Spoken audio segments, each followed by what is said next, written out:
by listening, by internalizing, and by manifesting powerful cognitions. And you will also achieve it by witnessing the Darshan and Diksha, by receiving the Darshan and Diksha.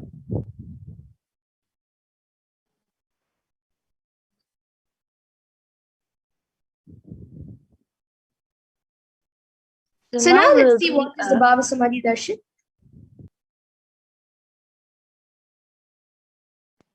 Now we'll be understanding about the Bhava Samadhi Darshan. So what is Samadhi? Samadhi means one with the source. Bhava means attitude and aspect. So Bhava Samadhi means being one with the source through this aspect. And the aspect Bhava which you choose, through that Bhava, being one with the source, Samadhi is Bhava Samadhi. And knowing this aspect, Bhava is the ultimate, Adi, and being in oneness, Sama with that, is the Bhava Samadhi.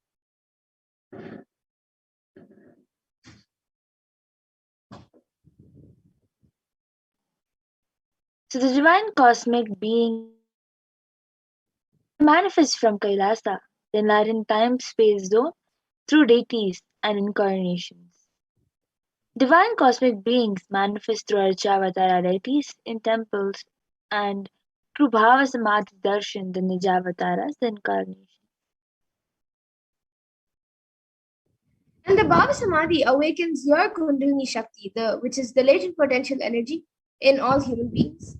And this awakening of Kundalini Shakti results in extraordinary abilities expressing through us, like third eye awakening, ability to have the remote vision, ability to scan anyone's body, levitation, teleportation, materialization, and many more such powers and abilities.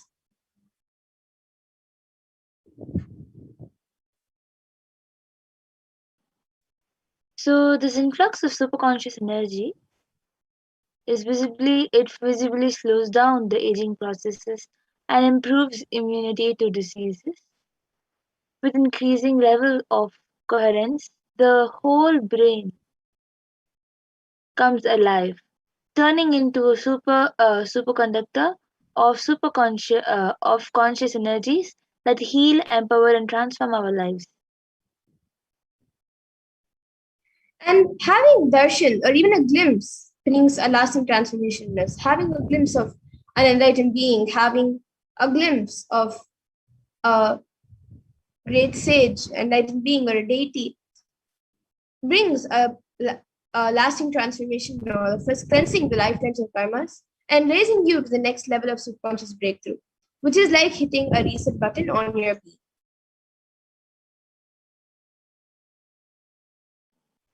So during the Bhava Samadhi Darshan, our neurons mirror that of the avatars. The mirror neurons activate and process all the absorbed moments of information of the avatar just by seeing. That is, our entire body silently and without movement recreates what is happening distance far away, experiencing the superconscious energy radiated by the avatar. So now,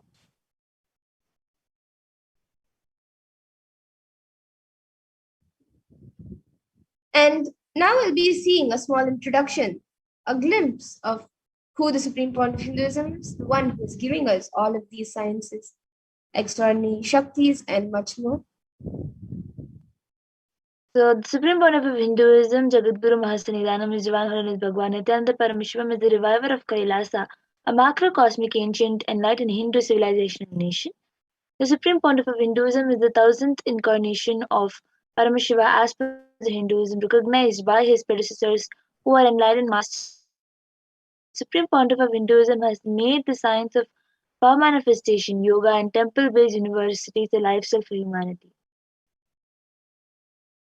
And the Supreme Point of Hinduism is also ordained as the 233rd Guru Mahasanidanam of Kanchi Kailash Sarvangipitam, which is the Tonde Mandala Avinam, the incumbent emperor of Surya Vamsha Saranga Samrajyam, and the present 293rd Jagat Guru Mahasanidanam of Kailasam Shyamala Pita Sarvangipitam, and the present Mahamandaleshwar of the Mahanirvani Akara, which is the largest monastic order, apex monastic order.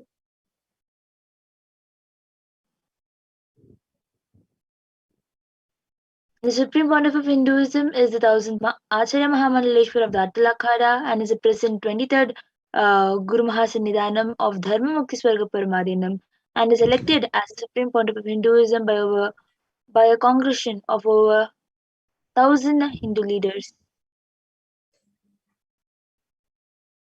And the Supreme Pontiff of Hinduism is also revered as a teacher of Hinduism, most prolific, most viewed, read, and watched. Books and 10,000 articles in 3 different languages, which are English, Tamil, and Sanskrit. And these are translated into 50 languages with over 1,000 articles. And these copies of books and articles, over 20 million copies of books and articles, have been sold, read, and downloaded. And he has given over 10,000 hours of discourses for humanity, and he has enriched over 1 billion plus lives digitally, and is respected as a commentator of all sacred scriptures such as Upanishads, Bhagavad Gita, Shiva Sutras, Brahma Sutras, Yoga Sutras, Ashtavakra Gitas, Jain Sutras, and many more.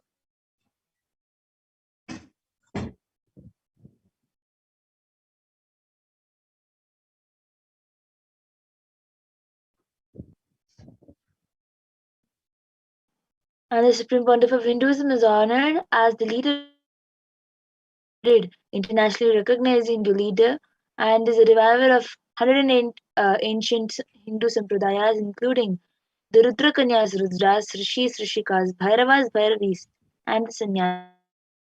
Establisher of the largest Hindu university, Kailasas Nithyananda Hindu University in the world, with satellite campuses in 150 countries, and is establisher of 1,000 plus Kailasas, the enlightenment ecosystem, and is founder and reviver of over 100 Sarvagnipitas, and is the collector of the largest Hindu library with over 1 million books, 1 million palm leaves, scriptures, and 20 million digital books.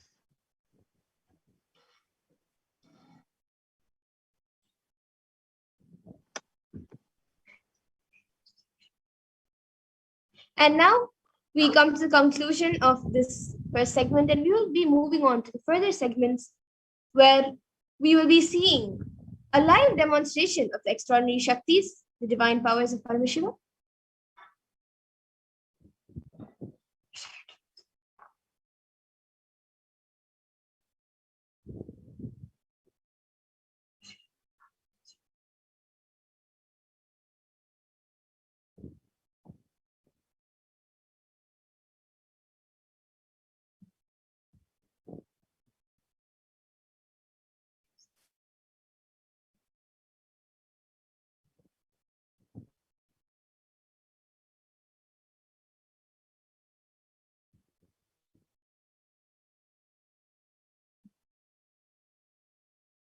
So now, till now, we all got to know who is the Supreme Pontiff of Hinduism, what is the Bhava Samadhi Darshan, and what exactly we are going to be experiencing in this program and learning in this program. So now we'll be moving to the next segment, a very exciting segment where we will be seeing the manifestation of extraordinary Shaktis.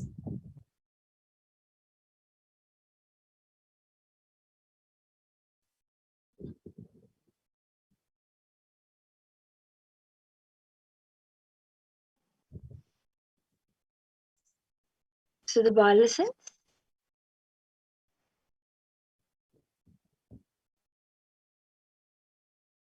So today, the Balasans, the Nityananda yogis, and the initiate disciples of the Supreme Pontiff of Hinduism will be demonstrating the powers of third eye and sharing with all of us the experiences and results of the extraordinary manifestation of the divine powers awakened in us through the Diksha, the initiation.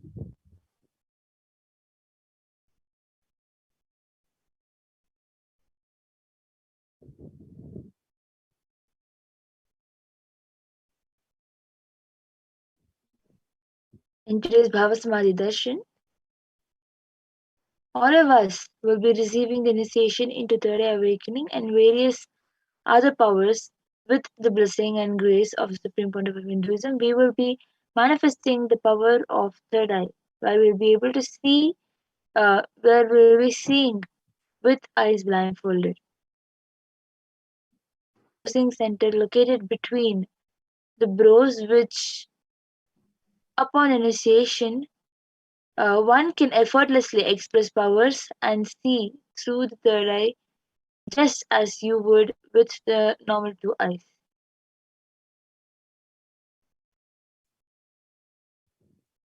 And now let's see what are Shaktis. What exactly are the Shaktis that we are speaking about? So manifesting powers, Shaktis, are described in the Vedagamas by Paramashiva as a system, method, and science for human beings to explore the various possibilities and powers and have access to various states of consciousness. And Paramashiva actually describes in very elaborately that every human being is hardwired to be able to manifest 463 plus extraordinary Shaktis. And Shaktis manifest from the fundamental cognition that you are a divine and you need to manifest the divine, not that you are a man and you need to reach the divine. Here, the foundation is that you are Paramashiva. You are unmanifest. Recognize that you are Paramashiva. Even if you have not yet manifested it, understand that is why what Paramashiva is revealing through this body and through this system, through this methodology and samyam, any samyama you do on powerful cognitions, you manifest only Shaktis, powers, not siddhis. So this is told by the Supreme Point of Hinduism.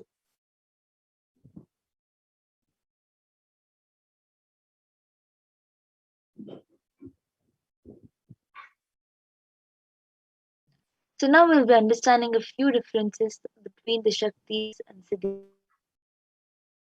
Siddhis. So we will see the differences between both of these terms. The Shaktis expressed from the space of enlightenment as a side effect of feeling connection with the divine and high integrity with the Guru, and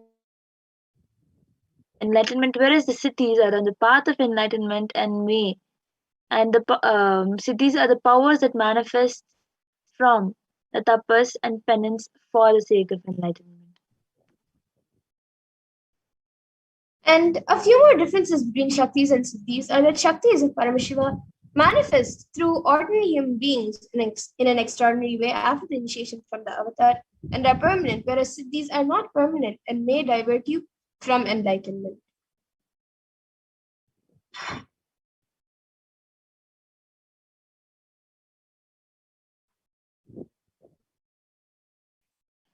So the source of these Shaktis, Paramashiva, is the primordial divinity in Hinduism, the ultimate reality and cause, which is self-effulgent, Swayam Prakasha, all pervading, unchanging beyond time, space, form, and causality. Thus, the fundamental base of Avyakta, the unmanifest, and Vyakta, the manifest existence, Paramashiva performs the Panchakritya, or the five cosmic acts, which is Shrishti, creation, Sthiti, sovereign rulership and maintenance, Samhara, which is rejuvenation, Prabhava, which is pulling out of delusion, and Anugraha, which is liberating grace for all living entities. And now the avatar of Paramashiva, the supreme pontiff of Hinduism, Jagat Guru Mahasannidhanam, His Divine Holiness Bhagavan Nithyananda Paramashivam, as the thousand eighth living incarnation and representative of Paramashiva and the reviver of Kailasa, the ancient enlightened Hindu civilization and nation, and the great cosmic goddess in the nation. Ever since the beginning of the civilization, the Sanatana Hindu Dharma has been the cradle of enlightened beings and highly advanced science. It was where the science of enlightenment and powers was lived and taught as a lifestyle. And for the first time in the modern day, the Supreme Point of Hinduism is reviving these yogic sciences and transmitting it to the world at a record breaking pace which is never accomplished before.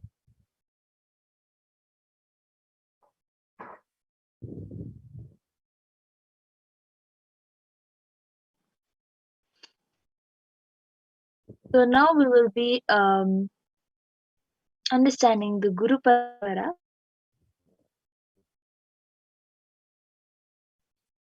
The knowledge and science of manifesting these Shaktis are passed down from one generation to the next through initiation, Diksha, by the enlightened masters, the Gurus. So the supreme pontiff of Hinduism, being recognized as an incarnation at a very young age, was trained and taught these sciences to revive the initiation and knowledge repositories for billions to manifest science of power manifestation from disciplines of Vedanta, Tantra, Srividya, Yoga, Yogic powers, Mantra Shastra, Siddha Vidya, science of Aushadha, Advaita, Bhakti Yoga, Paramashiva Jnana and Paramashiva Vijnana. The great rishis, munis, the siddhas, the superconscious mutants who know the Hinduism have predicted and recognized the supreme pontiff of Hinduism as an avatar and incarnation of Paramashiva and Parashakti. So this knowledge, the power manifestation, has been passed through various gurus. As you can see, the power manifestation has passed down from all these, and this is termed as Guru Parampara in Sanskrit. And all these munis and rishis and gurus have recognized the Supreme Pontiff of Hinduism as an incarnation.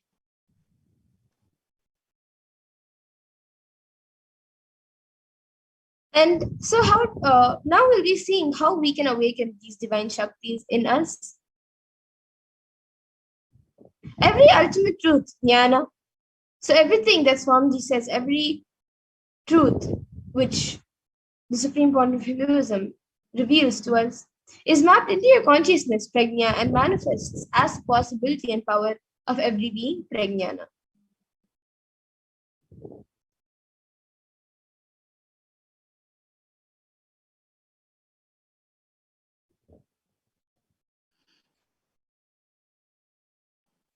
Now, these powers, these powers are scientifically authenticated through four aspects of evidences or the pramanas. In Sanskrit, the evidences are called the pramanas. So first is the Shastra Pramana, which means the eternal unchangeable truths revealed in the source scriptures. The Apta Pramana, which means experiences and results of Aptas, which is the authorities of Hinduism, the Vedic rishis, and the scientists who have time tested and verified these sciences. And the next is the Atma Pramana, which is an account of the Supreme Pontiff of Hinduism, this millennium's avatars, personal experience of the power manifestation. And the next is the Pratyaksha Pramana, which is an empirical evidence from observation and scientific experimentation.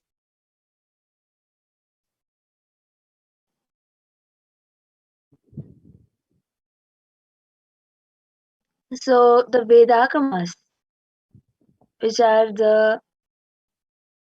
which is living applied science. Vedas are the ultimate superior authority for Hindus, and the Vedas are pure science where the ultimate truths are explained. Whereas the Agamas are the scriptures where the applied technology, the applied science is expanded. The Vedas and Agamas, which is put together called the Vedagamas, are given the status of Shruti because they are directly revealed by Paramashiva. They are the ultimate eternal unchangeable truths. A reference cited from these Vedagamas are called the Shastra Pramana.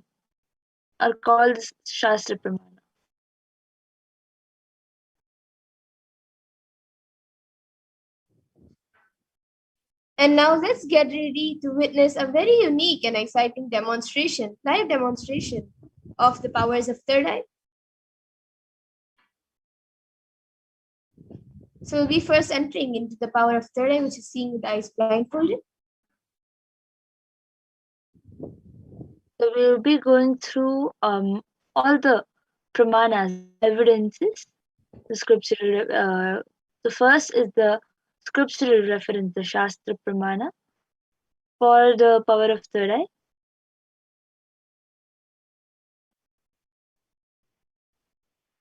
कपालान्तर्मनोऽन्यस्य तिष्ठन्मीलितलोचनः क्रमेण मनसोदार्ध्यात् लक्ष्ये लक्ष्यमुत्तमम्. So this is from the Vijnana Bhairava Tantra, Dharana 11, verse 34. By fixing the mind on the inner space within the crown center and sitting stably without any movement, having the eyes closed in succession, by that stability of the mind and the inner space, through the power of the third eye, one directly sees the ultimate goal Lakshya on the sight that reveals any object or place attaining the space of oneness with the source Paramashiva. So next is the Apta Pramana, where Bhagavan Krishna initiates Arjuna into this power of third eye. न तु मां शक्यसे द्रष्टु मनेनैव स्वचक्षुषा दिव्यं ददामि ते चक्षुः पश्य मे योगमैश्वरम्.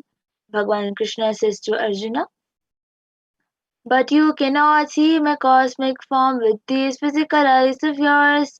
Therefore, I grant you divine third eye vision. Behold my cosmic opulence. In the Hindu Purana Bhagavad Gita, Bhagavan Krishna initiates Arjuna into the power of third eye to behold Krishna's Vishwarupa Darshan, the vision of his cosmic form.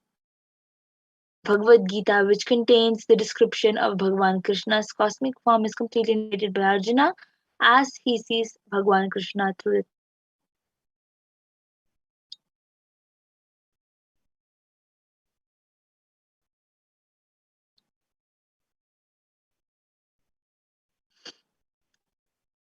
So the next is the Atma Pramana in Swamiji's own words. Swamiji, the first experience that I was able to see everything around me, above me, the whole 360-degree 10 directions below me, everything, I realized not only I was able to see, I was able to feel, experience all of that as me.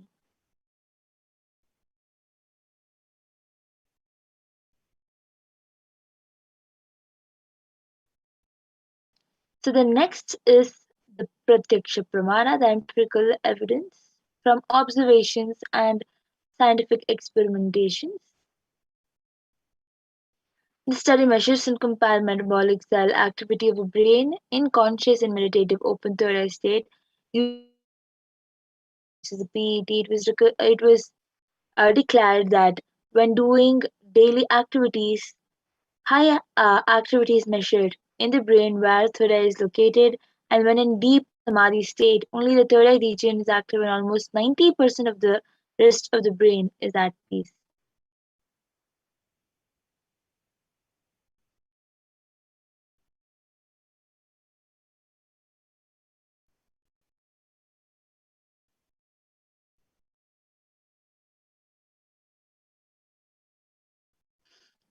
So the next is the Sakshi Pramana, which is the experiences and results of the extraordinary manifestation happening through the initiation of the supreme point of Hinduism.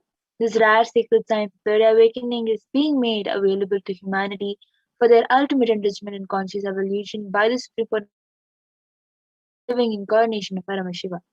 The supreme point of Hinduism embodies the most profound yogic states that surpass all bounds of time, space, and matter. The supreme point of Hinduism is gifting this pure great science of third awakening, along with many other spiritual sciences through initiation Diksha. Millions of people have been initiated by the supreme point of Hinduism and are experiencing the profound results as the extraordinary manifestation in everyday life. So now we will be witnessing the live demonstration. Third eye.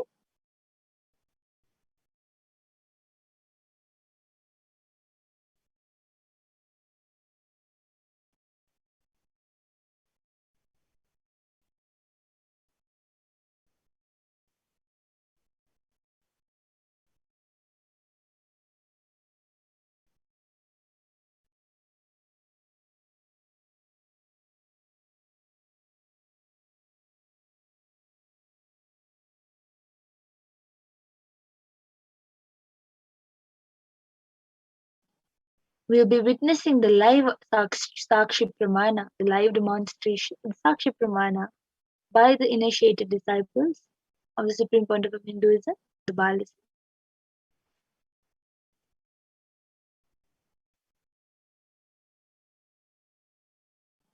So we now have with us Ma Madhura, who will be doing the demonstration of the power of third eye.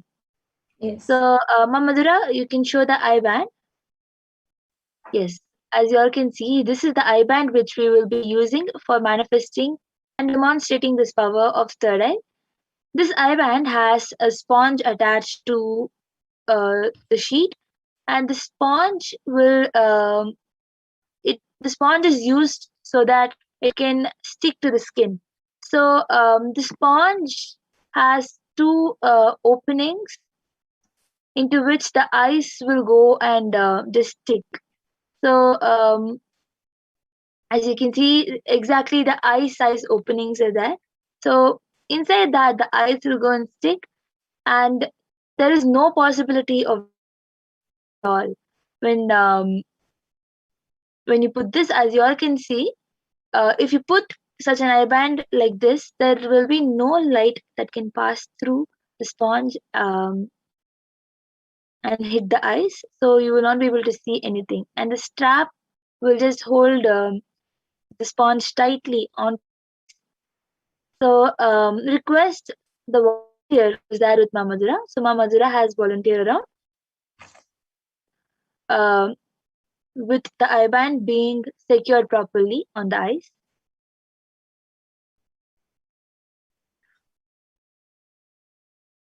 So as you all can see in front of you, the eye band is being put.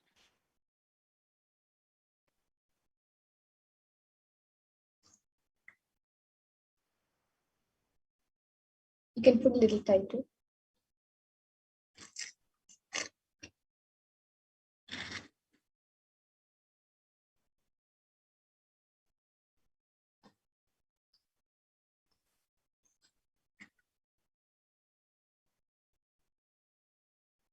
So everyone can get ready with whatever you want to type.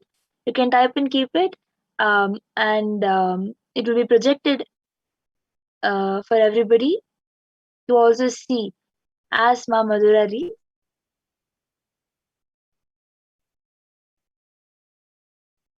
Yes, so now anyone watching us on the Kailasa's HDH Nithyananda YouTube channel, you can put any comments you would like me to read over there, and I will Yes, be reading it. So yes. so the last comment we Actually, have. before the reading, I would like you to show in the camera left, right, up, and down. My right, left, up, and down.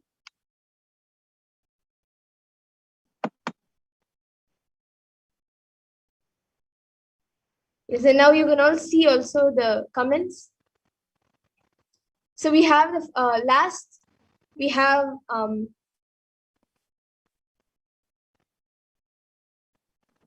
Prabjot Gill, who has paid $1.8, I think, yeah, dollars.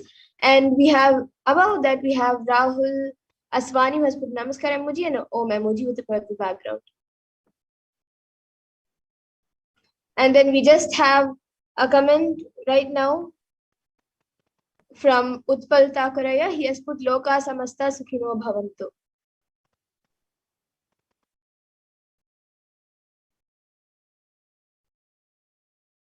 Yes, and anyone else who would like to put anything, you can put a sequence of emojis, numbers, letters, words, sentences, or something which doesn't even make sense. And you can maybe put something in different languages, and I can draw it to you and show you if I don't know how to read it.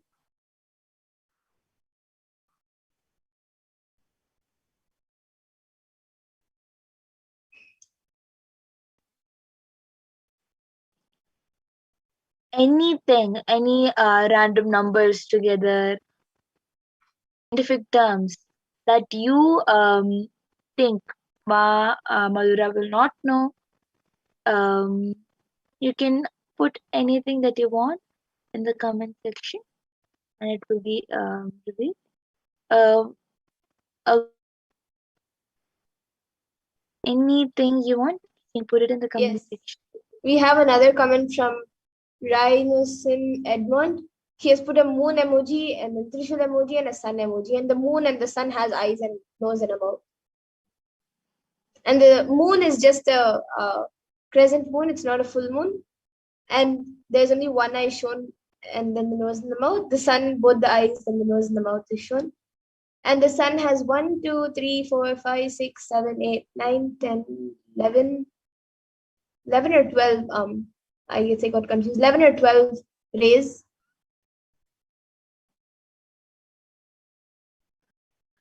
So as you all can see, that she's also counting the rays from the sun. So Yes, it has 11 rays. Yes, and now we have another comment from Rahul Aswani who has put Om Namo Venkateshaye, Venkateshaye, and with a Namaskar emoji and a Deepa emoji and a flower emoji.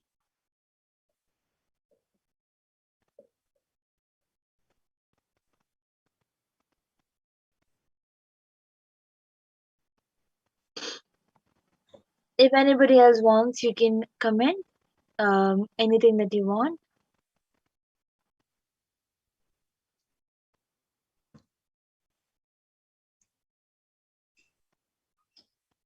Yes, and till then, I also have this book with me today. It You is see, there's a book from Swamiji that Common Mama Zara Answers to Common Questions. yes. So the uncommon answers to common questions. Yes, and I'll be opening a random page in front of all of you and reading the page. So I'm opening a random page. So this doesn't, I guess it's the first page. So it says, the question is, it just says Q and a dot. But the question on this page is, what are the benefits of meditation in today's society? Then after that, the answer given by Swamiji, it says, in any time and age, what are the things that every human being needs in life? Strength and well-being of the body and mind and the mind and the spirit. The strength of the body, sharir bal, keeps us free of physical diseases and helps the body maintain itself in such a way that we can carry on our day-to-day activities without any problems. So that is the first para, the question in the first para on this page. You all can see it is meditation and Sharir Bal, the beautiful meditation. Yes, benefits of meditation. So as you all can see, it is exactly whatever she has read. You can also Yes. it's a free book available in internet. So if you want, you also can page if you want to confirm. So anybody else wants? You can comment anything with the next power.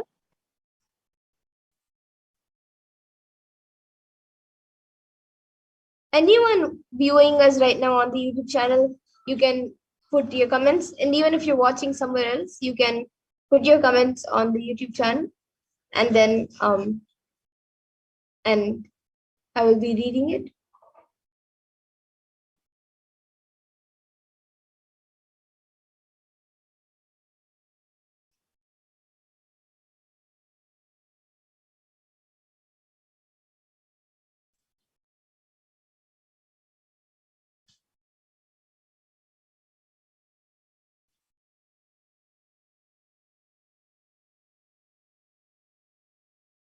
You can put a different language, a sequence of numbers, emojis, letters. You can even put things mixed up or something that doesn't even make sense.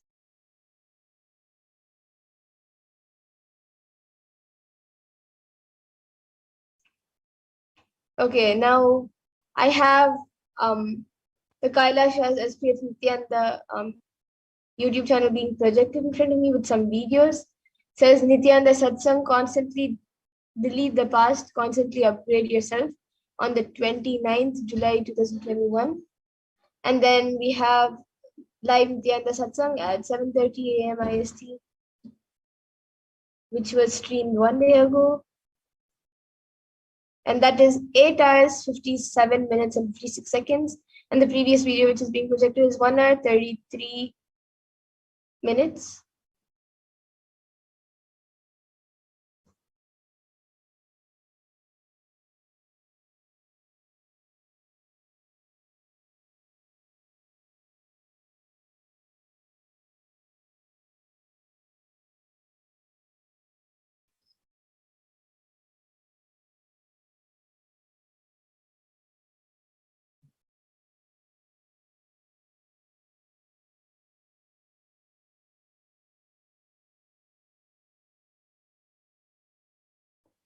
Okay, so now I have a few links and a post which is being projected in front of me.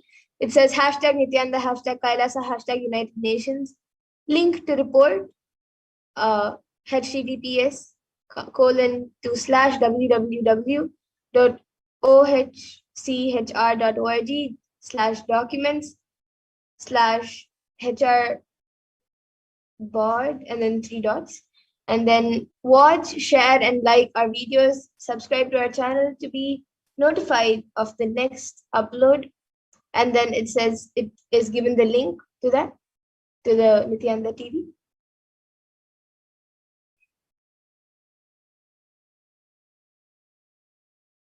Okay, so now with this, we'll be getting into the next power of body scanning.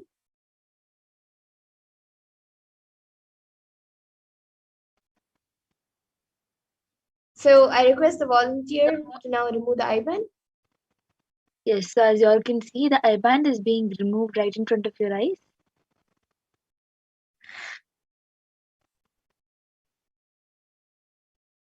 And it is the exact same I-band.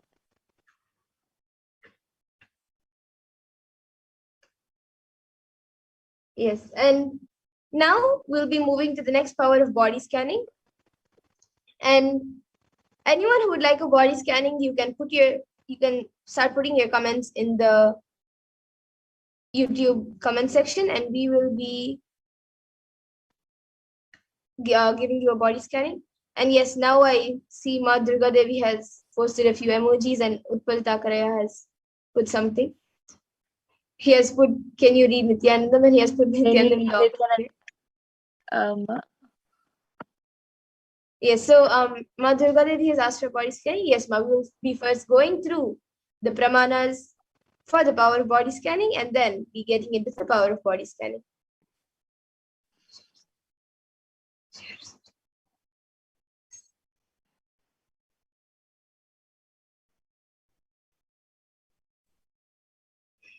As we go through the pramanas, if anybody else also wants, you can put it in the comment section requesting for your body scanning.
So as we get the pramanas and go through the pramanas, um,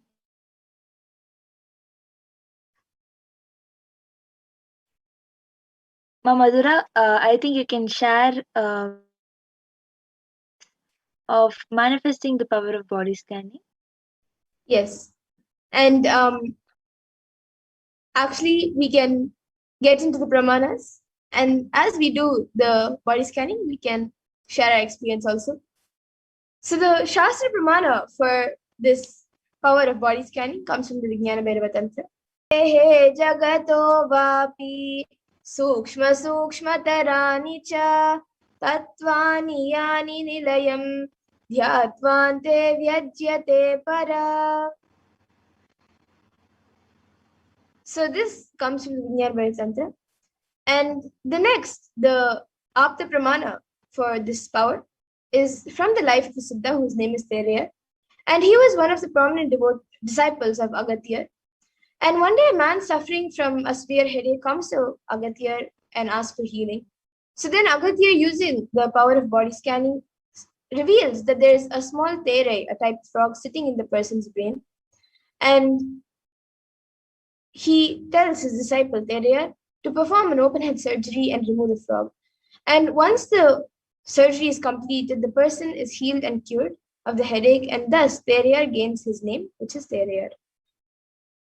And the Atma Pramana for this power of body scanning, Swamiji, it comes from the experience of the Supreme Lord of Hinduism himself, when he had gotten the multiple compound hand fracture.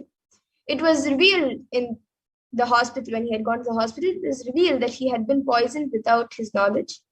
And so using the power of body scanning, he scanned the imbalances which had happened in his body, and he used allopathy as a second opinion to verify his findings. And then as a Sakshi Pramana, we have many people, many disciples who have been initiated into this power, who have shared their experience of this power manifestation on social media and with their friends and family.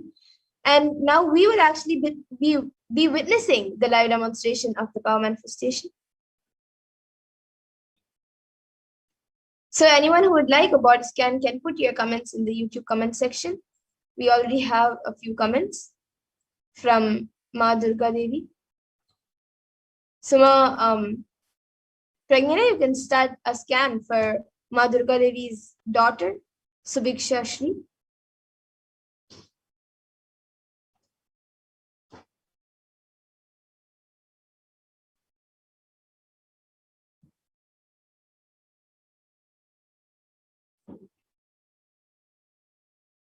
Yes, and Ma Durga Devi, I would before Ma Pragnana, I would request you to put in the comments if we have her consent for doing the body scanning.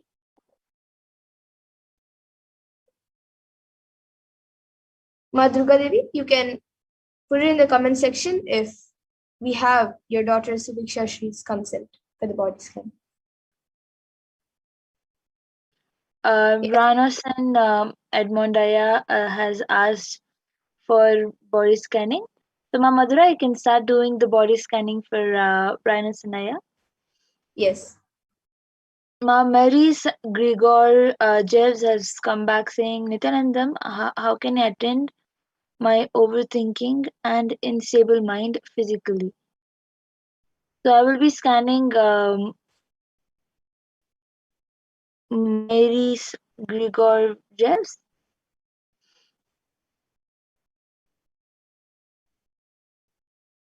Om Nithyananda Paramashivoham. Om Nithyananda.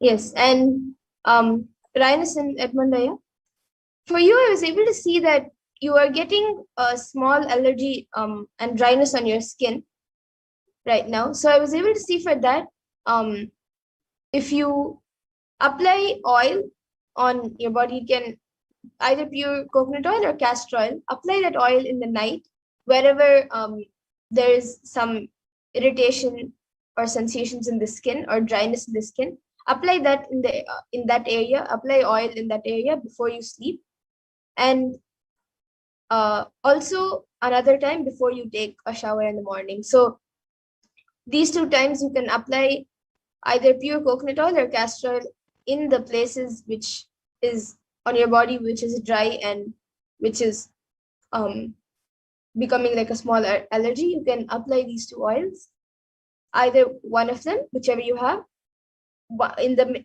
night and in the morning before you take a bath. And then now Rahul Aswani has also asked for body scanning. Yes, now I will be doing for you. And Ma Durga Devi, you can get back in the comment section if we have your daughter's consent. And once that is done, we can do a body scanning for your daughter. And Rahul Aswani, now I will be scanning for you. And Ma Nitya Mahadata Chaitra, once Ma Pragnana has done scanning for Ma Marairis, she will be scanning for you, Ma.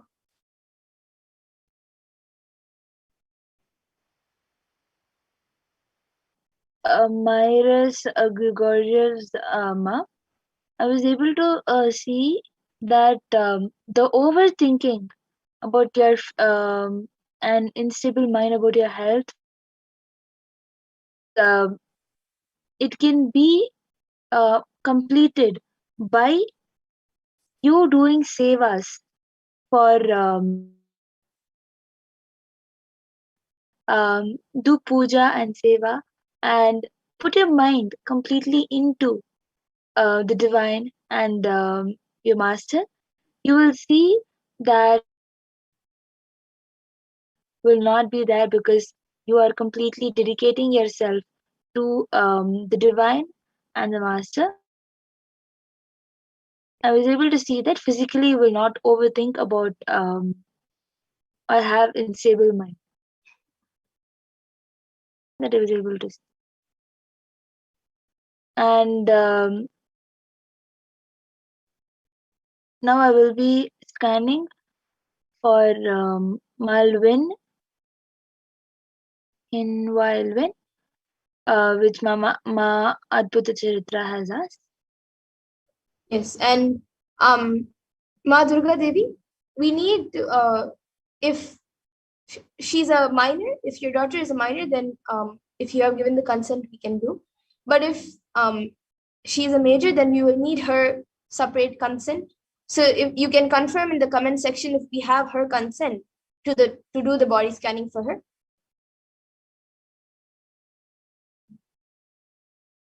And Rahul Aswani, for you, I was able to see that there is ulcer which is being formed in the stomach.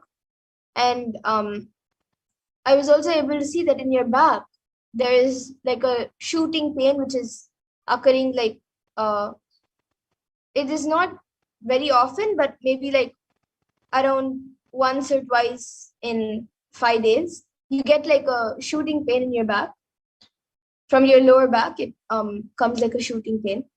So for that, I was able to see that the root of both the ulcers in the stomach and the shooting pain in the back is the food that you're eating is actually affecting your body physically. So I was able to see that you have to be more careful about the food you're getting, the ingredients that you're using in your food.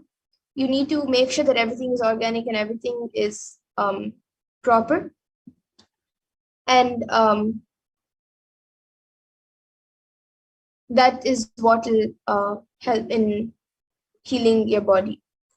And Prabjot Gilaya, for you, I was able to see that for you, I have already scanned and I was able to see that for you, you should, for being able to achieve wealth for what you are looking for, you should first make your cognition more stronger about what type of wealth you want and have a deeper understanding of it.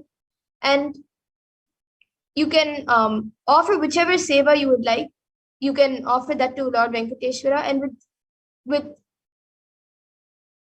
gratitude for Venkateshwara, ask him to shower you with wealth. That was what I was able to see for you, Aya. And yes, Ma Durga Devi, now I will be scanning your daughter. And and I will be scanning you also. Back saying, yes, Ma, this is exactly correct diagnosis, and is also same as scanning from almost a week back. So on multiple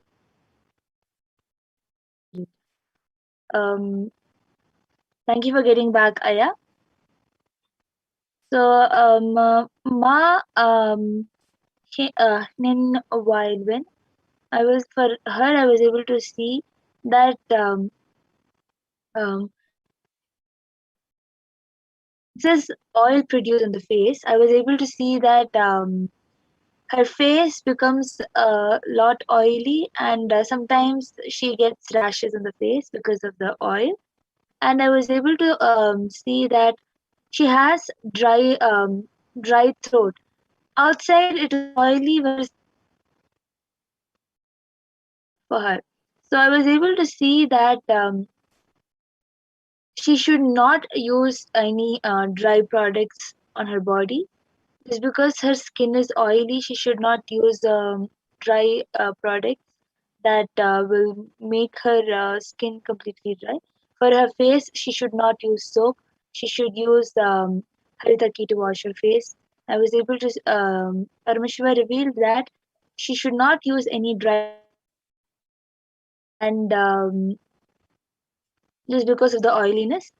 And I was able to see that the consumption of water needs to increase, and the cleanliness of the food needs to also increase. She needs to have a cleaner diet, and that will improve with the dryness inside.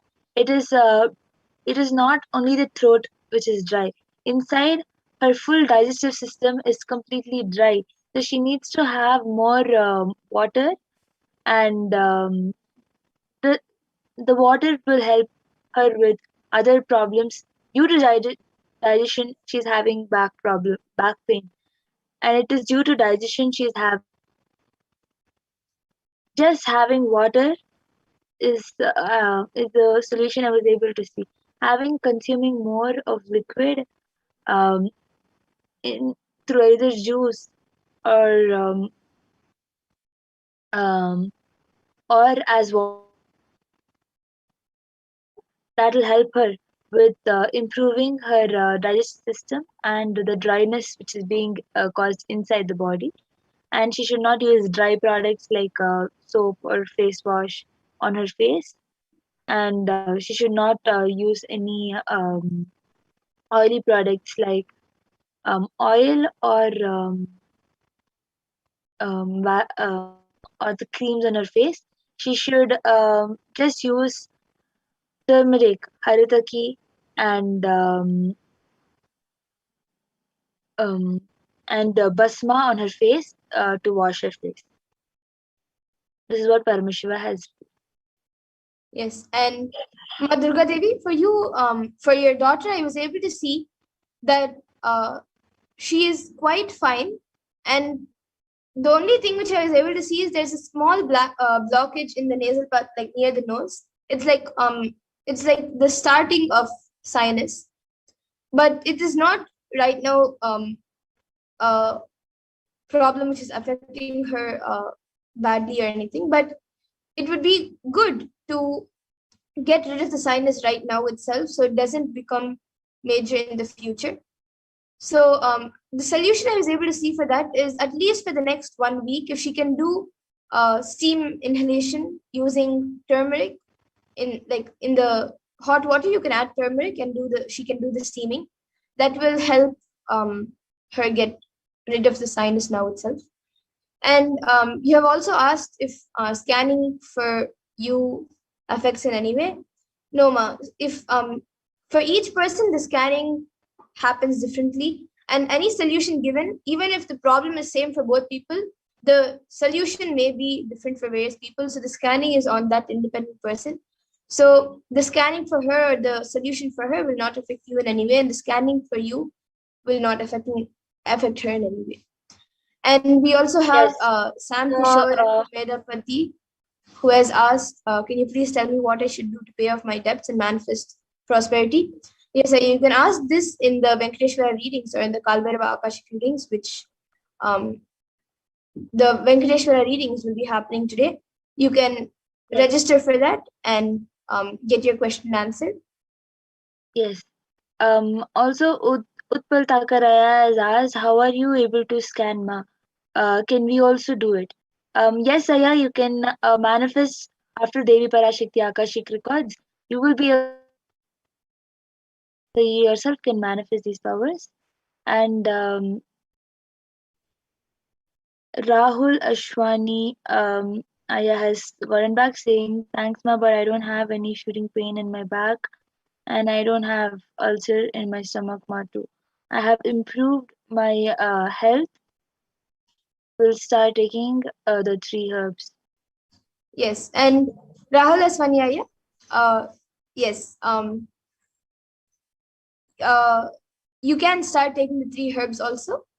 And as you have asked after that for how to get rid of the fear, I just now scanned and I was able to see that if you do a deep root pattern completion, you can search it up on YouTube, or you can even attend the Paramashivoham program where they take you through the completion process. You can do the root pattern completion, the reliving and relieving completion process. That will help you to get rid of this fear majorly and completely. And Prabjot Gilaya is asking where to go for the to go to offerings for Sri Venkateshwara.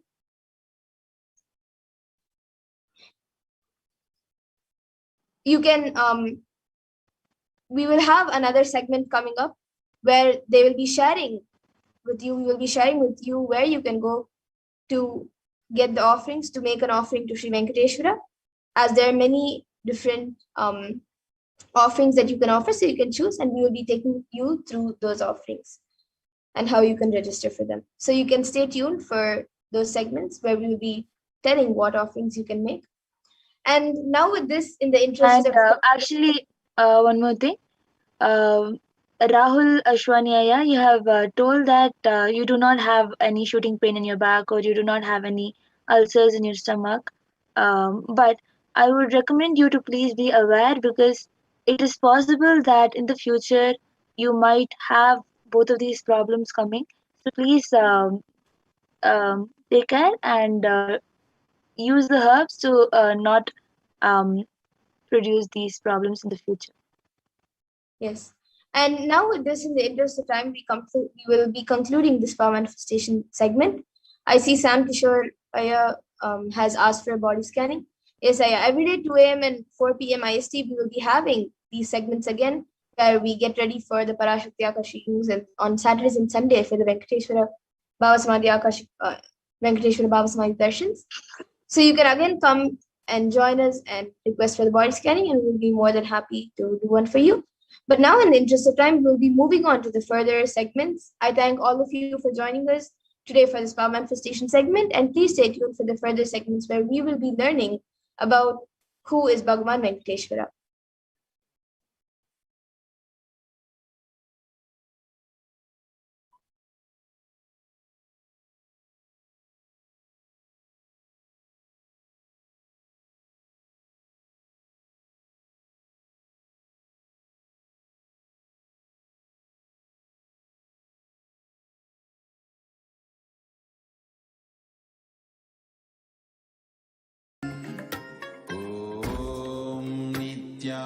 Nithyananda Paramashivoham. Om Nithyananda Paramashivoham. Om Nithyananda Paramashivoham. Om Nithyananda Paramashivoham. Om Nithyananda Paramashivoham. Om Nithyananda Paramashivoham.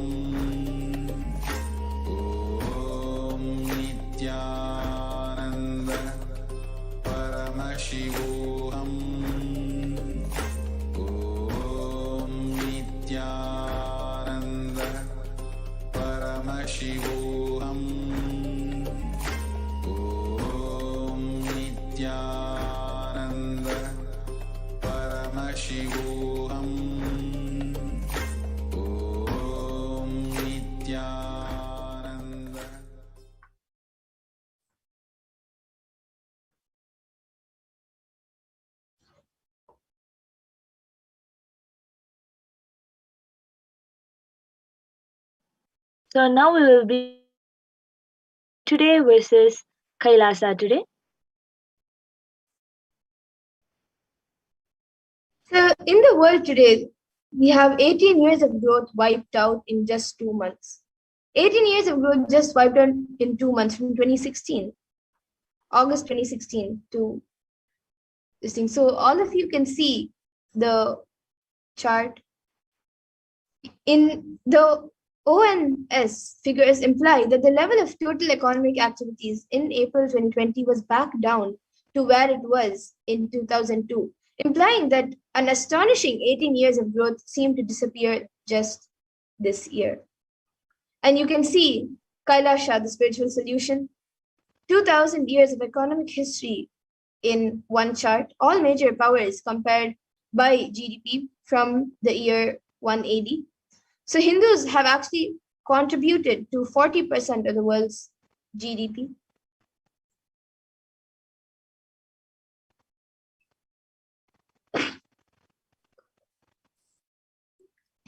So who is Bhagavan Venkateshwara? Venkateshwara is one of the most powerful modern day incarnations who happened in the Kali Yuga.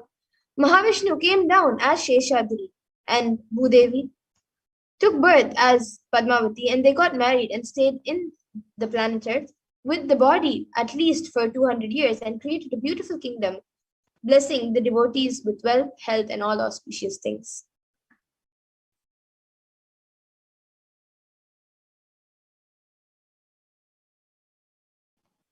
He decided to stand in Tirumala, making himself available to all devotees. Venkateshwara just became a deity. The very body, how he is standing, it just became an Archavatara. Our Archavatara means incarnation in the form of the deity to receive all the worship and devotion of the devotees. So Srinivasa became Archavatara, standing in Tirumala and gracing the whole world, the whole universe, showering wealth, health, and all the spiritual benefits.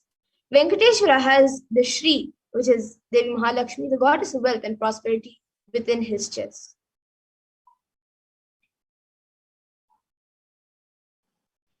There's one jewel which Bhagavan Venkateshwara is wearing, which we are still not able. So on Venkateshwara's right chest, he's having the world's costliest jewel. He wears it on the Vaikunta Ekadasi day on the Srivatsa. On the Srivatsa, the jewelry is called the Vaidurya diamond. If at least 1,000 years old, older than the diamond. So that jewel is supposed to have come out of the churning of the Milky Ocean, and there is only one piece available in the entire planet Earth, the whole, the one which Bhagavan Venkateshwara is wearing. And now let's see the power of the energy field of Tirupati. So Ramanuja, who was a great enlightened master, was staying for many days in Tirupati, Tirumala, with his disciples. One day Ramanuja was getting ready for the pilgrimage back, and he packs his bags with some food and walks all the way. Full day along with his disciples. Evening they reached the downhill and they opened their food for eating. They found a lot of ants in the food. The disciples have started cleaning all the ants. Ramanuja just stopped and said, "No, don't do it. Don't do." He just packed the whole food safely, not leaving one ant. Walked all the way back up the hill without having any food, especially in the night. All the disciples were wondering what had happened.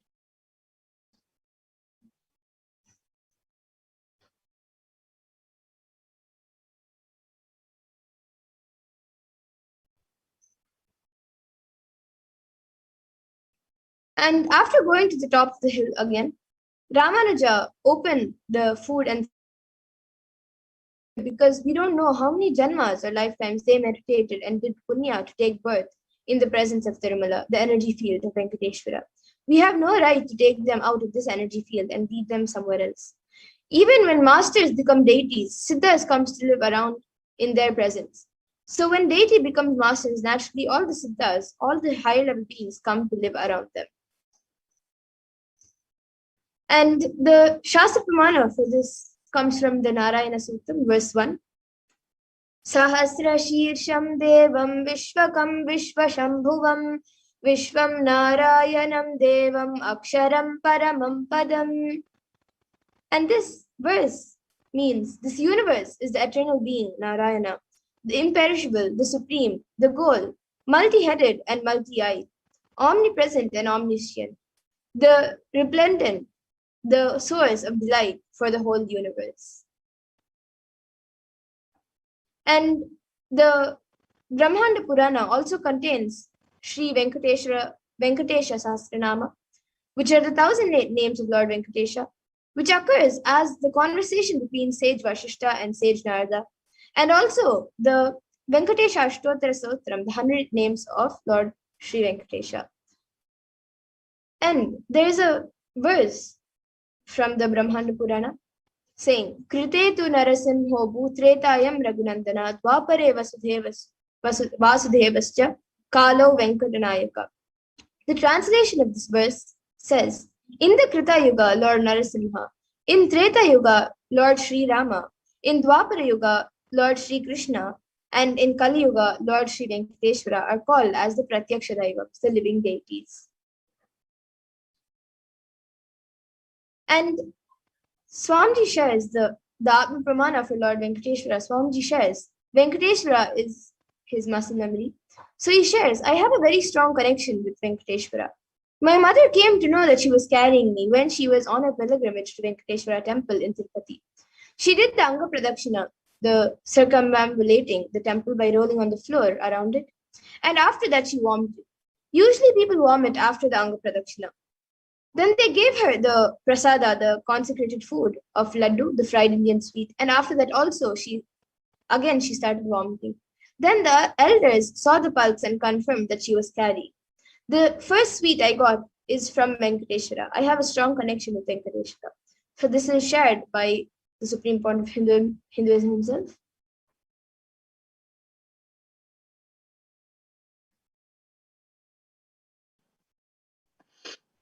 So the benefits of worshipping Bhagavan Venkateshwara.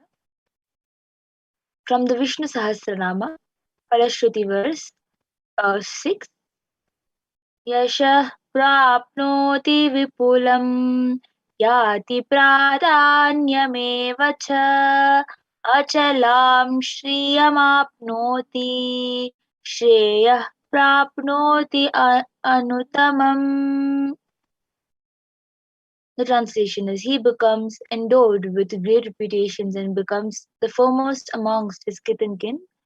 He acquires undiminished wealth in this world and excel prosperity in the other world, that is liberation. Bhagavan, all the Ananta Kalyana Gunas, divine auspicious qualities, and the one in wealth and all other dimensions of life. And in today's Darshan, Bhagavan Venkateshwara will be manifesting through the Nijavatara, 1008th living incarnation of Paramashivoham, the Supreme Point of Hinduism, Jagadguru Mahasannidhanam, His Divine Holiness, Bhagavan Nithyananda Paramashivam. And all of you can receive the blessings and initiation to awaken the wealth consciousness in you. So now Ma Pragyana will be sharing with all of you the 2 dimensions that we have in Hinduism for wealth creation. Yes, the 2 dimensions of wealth creation, the Sankhanidhi and the Padmanidhi. We have 2 dimensions of wealth creation in Vedic tradition. So Sankhanidhi means conquered wealth, conquered from the natural sources, and the Padmanidhi means flowered wealth like a lotus, which is created. Padmanidhi is made to flower from natural resources. And in the Vedic tradition, there are 2 major gods representing wealth. One is Kubera and the other is Lakshmi. So Kubera hoards and holds wealth and sits on wealth. Example, treasury, stock market, and other things similar. Kubera enjoys the subtle power that holding wealth can bring. And Lakshmi represents wealth that is flowing, circulating, and which is going around like current. Lakshmi uses wealth to enrich herself and the world. Lakshmi creates wealth effortlessly, uses it freely, and distributes it unconditionally. So now let's see wealth creation in the Hindu way.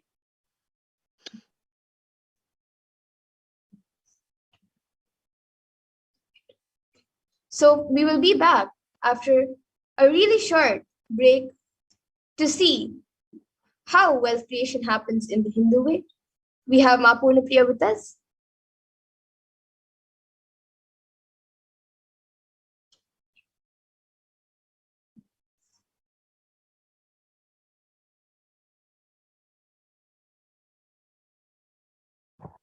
Sorry, muted. So yes, let us enter into this next segment where we will learn about wealth creation and the Hindu way of creating wealth. We can move to the next slide.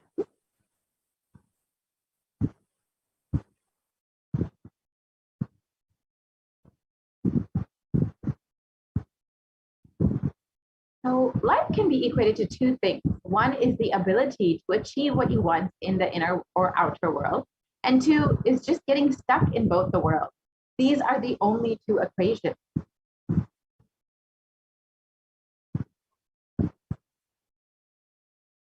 And first, we need to have the right diagnosis. Everybody wants wealth, but they do not increase the life in the level that they want. Wealth can be equated to the life energy you express.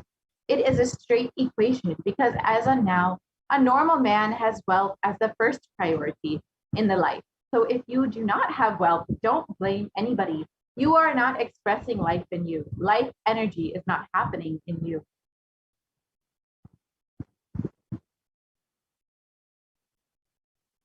What is the goal of creating wealth? Creating wealth is the intrinsic part of life. Krishna says very beautifully in the Gita, the universe by its very nature works, works, works. If you have at least the goal of creating wealth, you will be creative. Your energy will be channeled properly. The first priority in life should be for moksha, for enlightenment. Till that happens, the second priority can be creating wealth.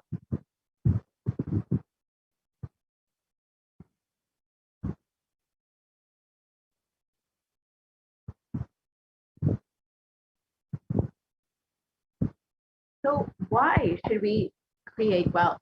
Creating wealth makes you non-violent because your whole energy becomes creative. Creating wealth brings tremendous interest in life and non-violence.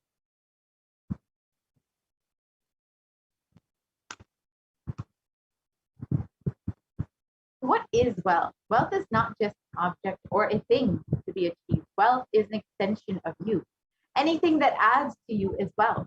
The quality of health you enjoy, the state of your relationship, the fulfillment you experience in your career, your mental state, your sense of inner fulfillment. All these are measures of wealth, of success with which you have created wealth in your life.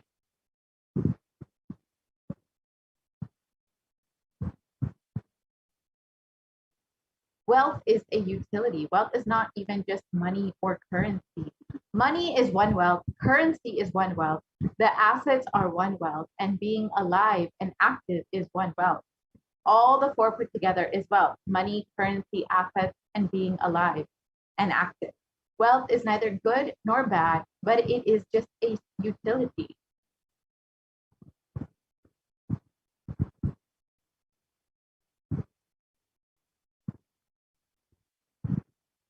What is wealth consciousness?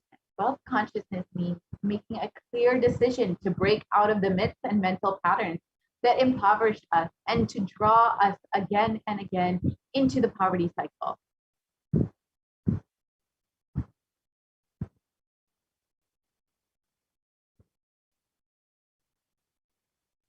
And as the Supreme Pontiff of Hinduism has revealed again and again, you manifest what you believe. You don't manifest your desires, you manifest your cognitions, what you cognize and perceive as reality.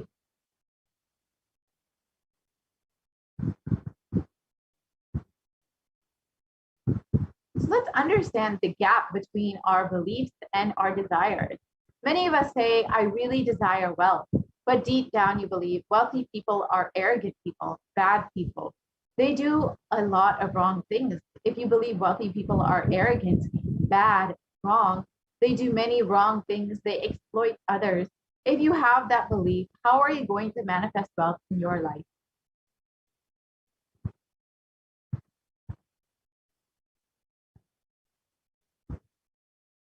Your perception is the material out of which your reality is made.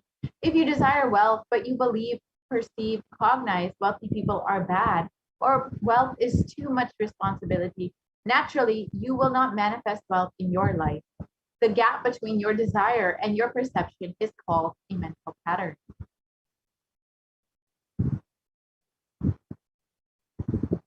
So let us now look at all the beliefs you carry about wealth.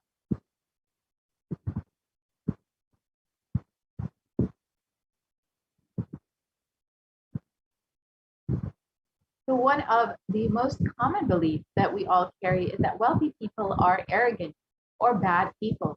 You carry deep resistance of wealth, leading you to not accumulate wealth. And even if you accumulate, you feel guilty of having wealth.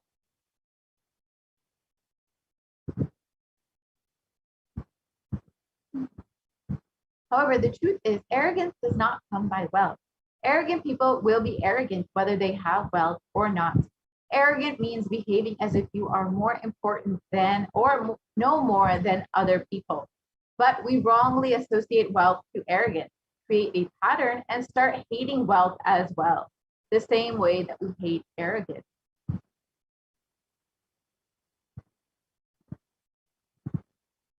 Another common belief that we carry is that poverty is good. Deep inside of us, we label poverty as a good quality. We feel reverence and respect for poverty. How are we going to generate wealth with this cognition?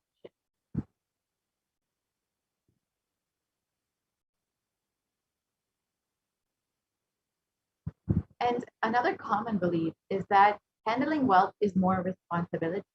We may feel uncomfortable. Whatever I want, I will not get it. Maybe you came to this conclusion by looking at some wealthy people who did not have any time for themselves.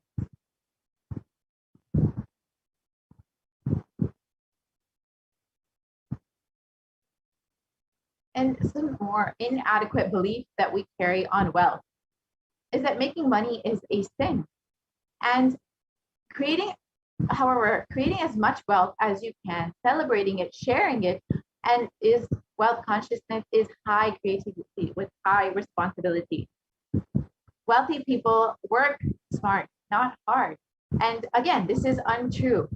Don't be too lazy to bend your body, your mind to realize your dreams. Read the stories of any famous millionaire today. You will see that wealth does not come from a genie in a bottle.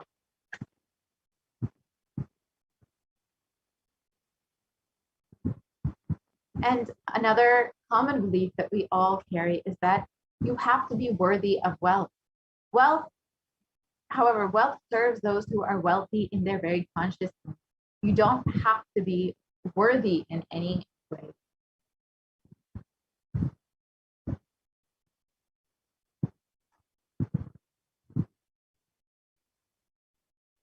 So we must have will persistence to manifest wealth. Anything you cognize, you create a certain energy field about your cognition. You attract situations, people, everything around you to make that cognition into reality. All you need is will persistence. Your decision, you are not going to give up your intention, is will persistence.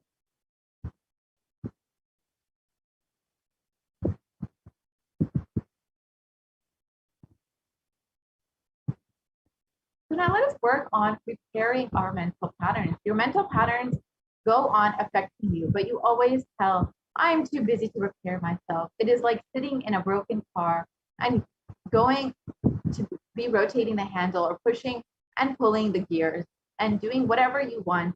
You are not going to move 1 inch. And if somebody says to you, why don't you repair your broken car? You are not moving. No, you tell, no. I'm too busy to repair. I can't get down now and repair because I'm hurriedly going to some place. It is utter stupidity.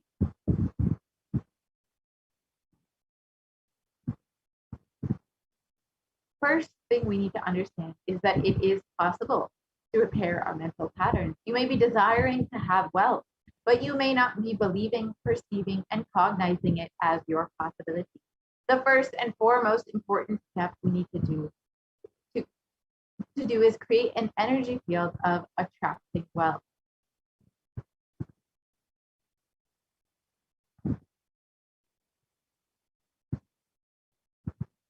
So let us now watch, in the Supreme Pontiff of Hinduism's own words, the secrets of attracting wealth.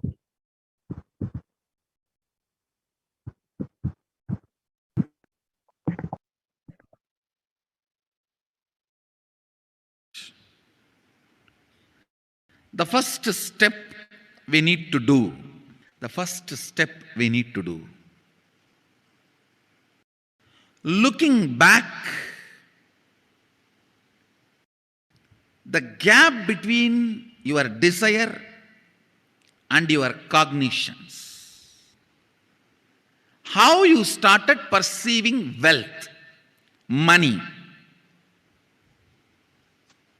how you started perceiving. I can tell you a small story. First time, how I was introduced to money and started interacting with money. I still remember my 3rd birthday. My father has given me a Ganesha who actually ate food. If you have read my biography, you would have read the incident. If you are interested, you can go to YouTube where I have narrated the whole story. I was given that Ganesha as a gift and I was so curious and busy with playing with the deity. And then in Indian village we have a habit, all the family elders will give coins on the birthday as a gift to the kids.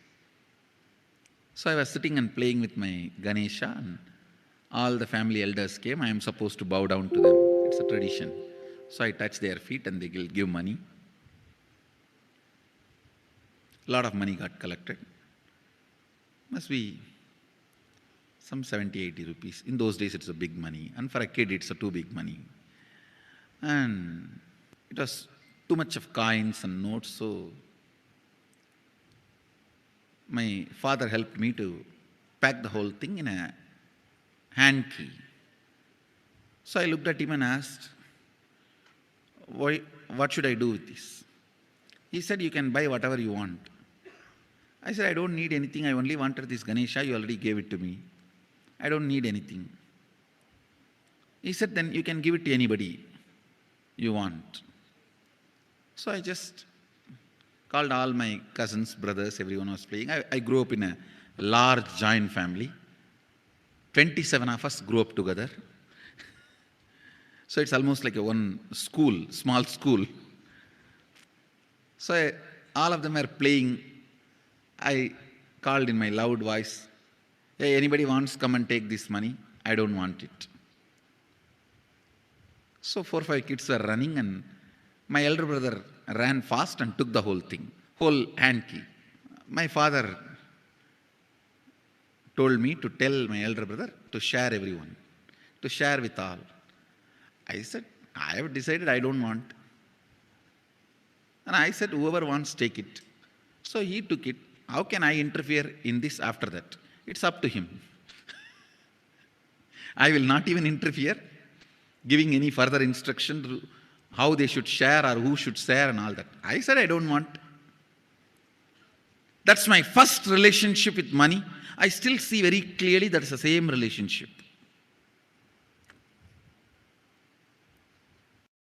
Still, I don't touch money. I don't handle. Never felt the need. Anyhow, I am not saying this should be your pattern or this should be your... I am just giving you an example of how I started relating with. So now dig out how you started relating with money. That was actually my completion with money. I touched first time money only to give dana. Still I am doing the same thing. Still I touch money only to give dana. How You cognized money, wealth. What all your perceptions and beliefs and cognitions about money? Let's dig out. Let's get them out first. The moment you remember money, does it bring tremendous pain, suffering, impossibility, all that in you? What is the emotion or energy it invokes in you?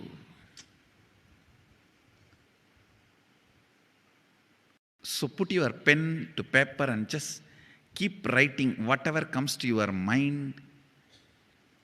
If you feel tortured, irritated, the moment you think of money, whatever you think, money is difficult, money is impossible, money is, unless you cheat, you can't get the money. Even if you cheat it, somebody will cheat from you. So much goes on inside you about money. Your incompletions with money. Just spend few minutes and let's dig out all the incompletions, mental patterns we have, perceptions, beliefs and cognitions we have about money.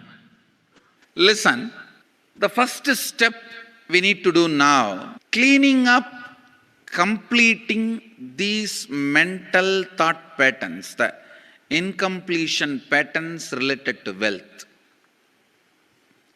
and stopping them from recurring. Please understand. Biggest problem is when you do not recognize something as a pattern, it continues to exist in you and recur. Please understand. Recurring, for example, today you remember, yes, incompletions and patterns. Incompletion means, let me define.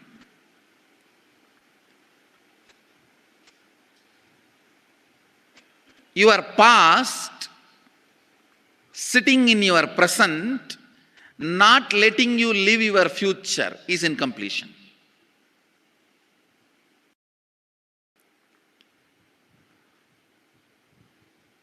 It has no logic. Because you lost love of somebody, you decide never to love again. It has no logic.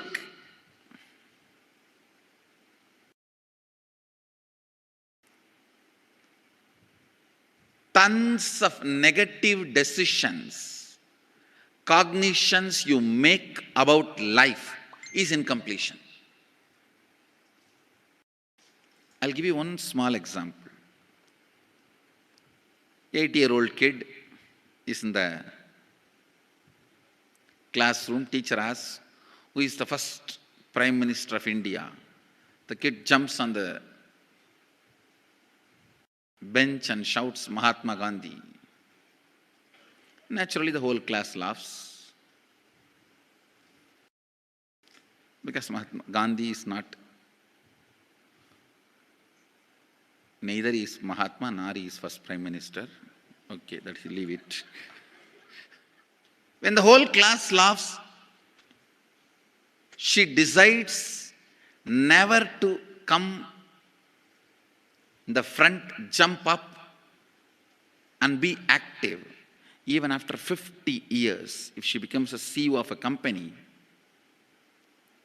in the team meeting, she will be telling her ideas to somebody else and somebody else will be presenting. Even if she is the head of the meeting, she will continue to suffer the decision she made at the age of 8. How many of you see this is happening even in your life in some form? That is what I call incompletion.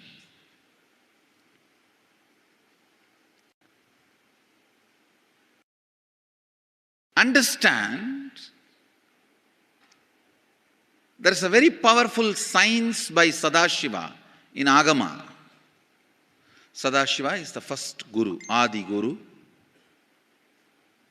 He explains in Agama, of course, the moment I utter this word, many will have many questions. What?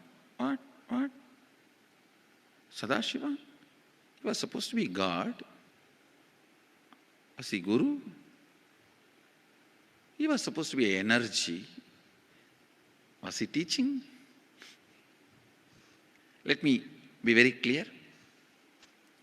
He is the pure consciousness beyond time and space, but he also assumed form within the time and space. The formless came in form many times and taught the great spiritual truths to the world. We should not even use the word was. Is the right word.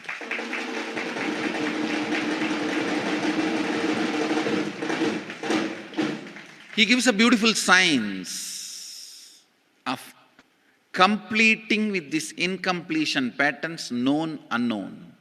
Understand, if you know the reason for certain pattern, it is called known pattern. If you don't know, it is unknown pattern. Sometimes you will have a heaviness, suffocation, but you don't even know why. That is unknown pattern. Sometimes you know why you are going through what you are going through. That is known pattern. Known or unknown, you can complete. You can be out of it. It is possible. It is possible. I'll explain this science of completion. Understand, this one technique can help you whether you want to get rid of your headache or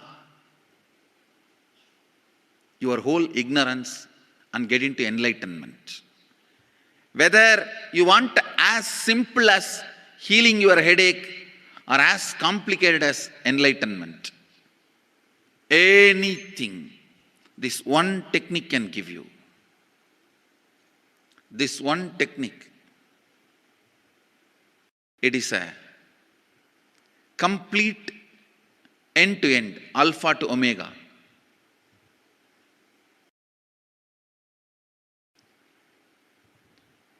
It's from Sadashiva directly.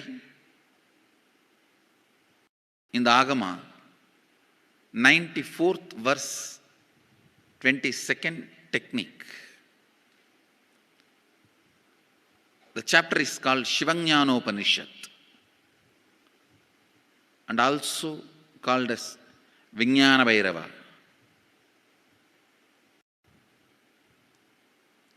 Chittat yanta kritir nasti mamantar bhavayet iti vigalpanam abhavena vigalpair uchito bhavet. You don't have to remember. I am uttering every time so that I will remember. That's all. No, it is just to keep the purity of the teaching. I want all of you to know, whatever I am sharing with you is my personal enlightenment experience, which is in tune with the earlier master's experience. My apta pramana, my atma pramana in tune with the apta pramana, means the earlier masters. The Shastra Pramana. Only that can become your Sakshi Pramana. Never learn from a person who does not have Atma Pramana, enlightenment. He will be only Pandit, repeating. Same way, never learn from a person who claims, yes, enlightenment, but does not keep his experience in tune with the Shastra Pramana and shares with you. It's always dangerous. Maybe it must have been good for him, but we don't know whether it is good for all of you. The Atma Pramana should always be acid washed with Apta Pramana, Shastra Pramana. Only that should become, only that can become Sakshi Pramana, experiential reality for you. Never learn from anybody who has only knowledge, not experience. Same way, never learn from somebody who claims having only experience and does not connect, purify, make it in tune with the Shastra and presents it to you. There is always a danger. If you don't bother about the Shastra Pramana, you may be having kakka biryani. Be careful. Listen. To keep the purity of the teachings, I keep the original Sanskrit verses.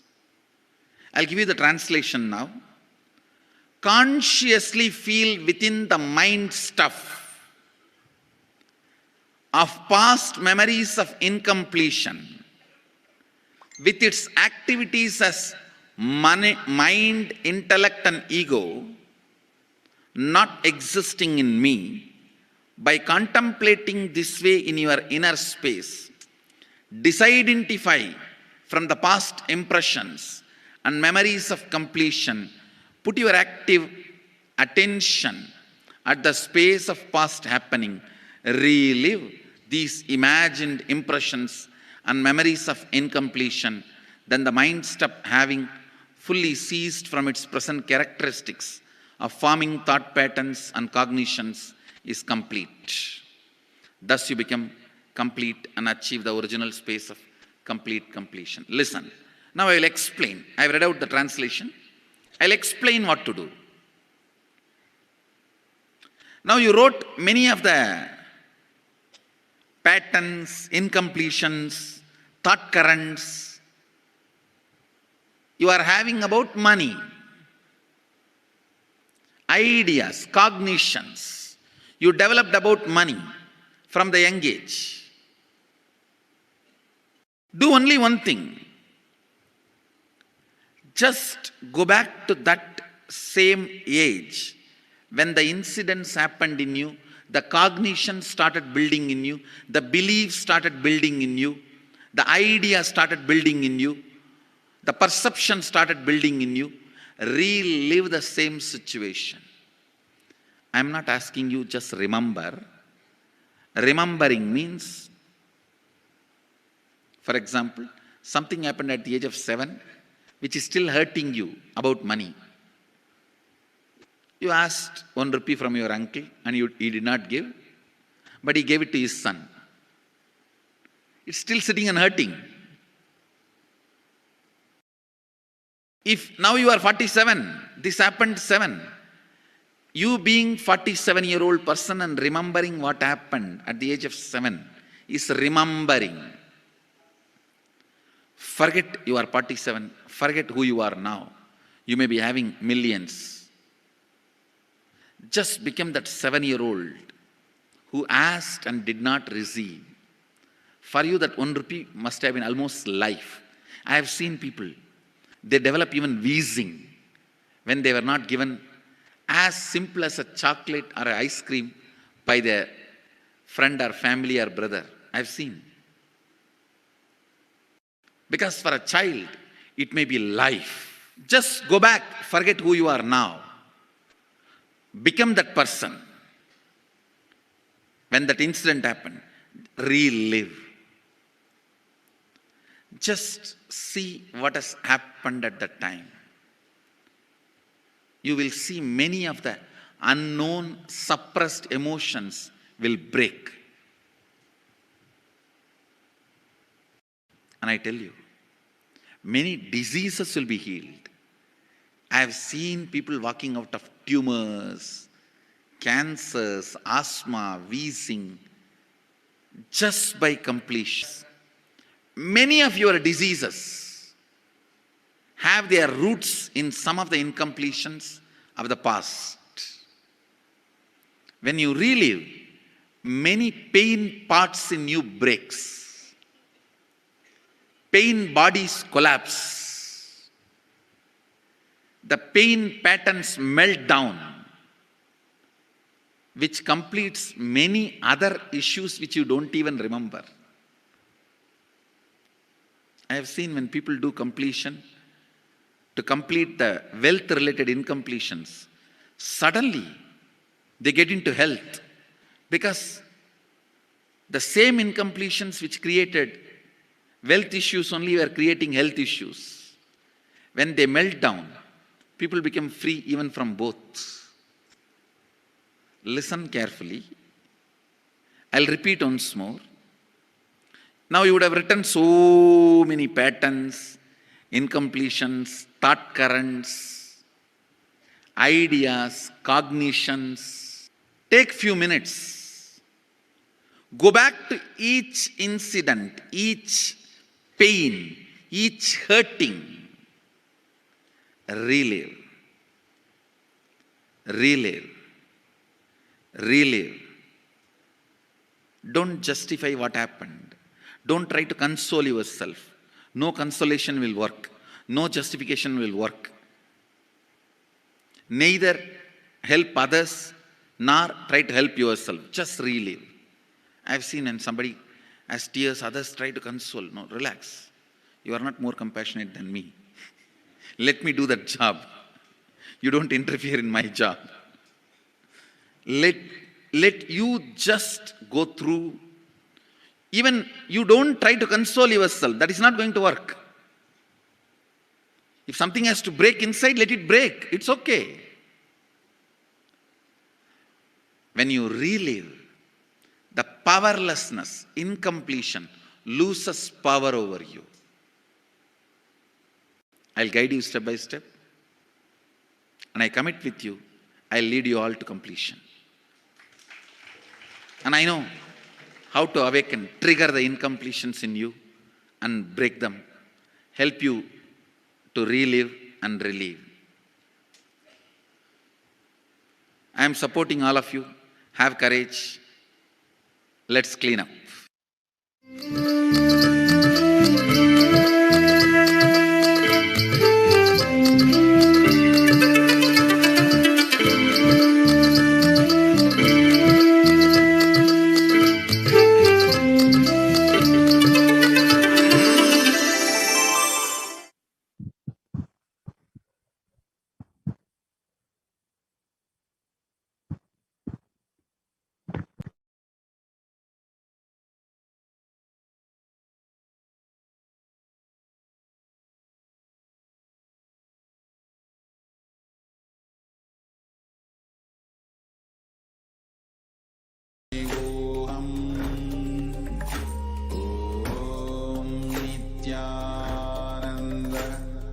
Paramashivoham.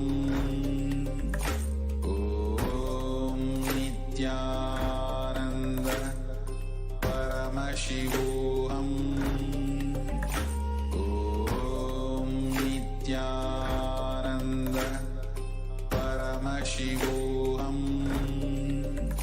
Om Nithyananda Paramashivoham. Nithyananda Paramashivoham. Om Nithyananda Paramashivoham. Om Nithyananda Paramashivoham. Om Nithyananda Paramashivoham. Om Nithyananda Paramashivoham. Om Nithyananda Paramashivoham. Om Nithyananda Paramashivoham. Om Nithyananda Paramashivoham. Om Nithyananda Paramashivoham. Om